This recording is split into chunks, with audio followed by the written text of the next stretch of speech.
A insulina, um poderoso hormônio produzido pelo pâncreas, é o fator decisivo para proteger o paciente do diabetes e da obesidade. E eu explico. Prazer, me chamo Noela Bandeira, sou médica, atuo nas áreas de nutrologia e ortomolecular e vamos falar hoje da resistência à insulina. O que vem ser a resistência à insulina? A insulina é um hormônio produzido pelo pâncreas.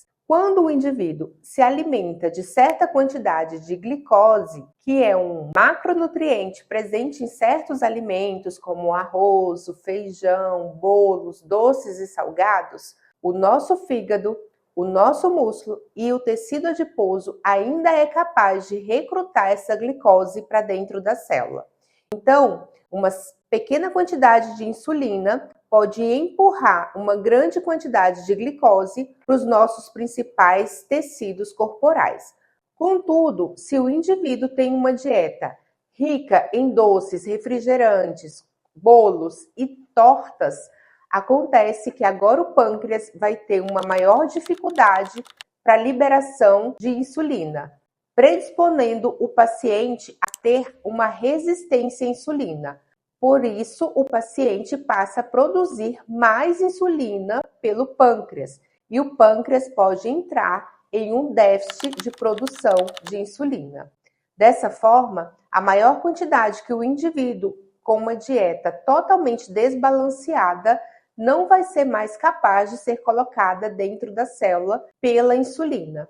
E os outros tecidos, como o fígado, como o músculo e o tecido adiposo, não vai utilizar mais essa glicose como fonte de energia, deixando essa glicose acumulada fora da célula, levando por isso o paciente ao diabetes.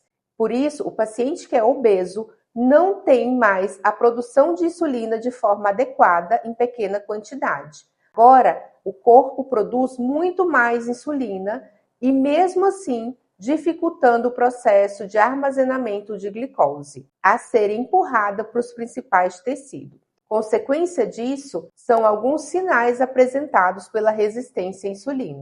Primeiro deles, o aumento de peso e gordura corporal, uma fome excessiva e mais desejo por carboidratos, o próprio diabetes, um desequilíbrio hormonal, como a queda de testosterona para indivíduos que têm resistência à insulina, sono constante e fadiga. Além disso, a candidíase, que é aquela inflamação lá na região vaginal que certas mulheres apresentam, como coceira e prurido. Como vimos, a insulina ela é capaz de proteger o indivíduo até certo ponto da obesidade e do diabetes.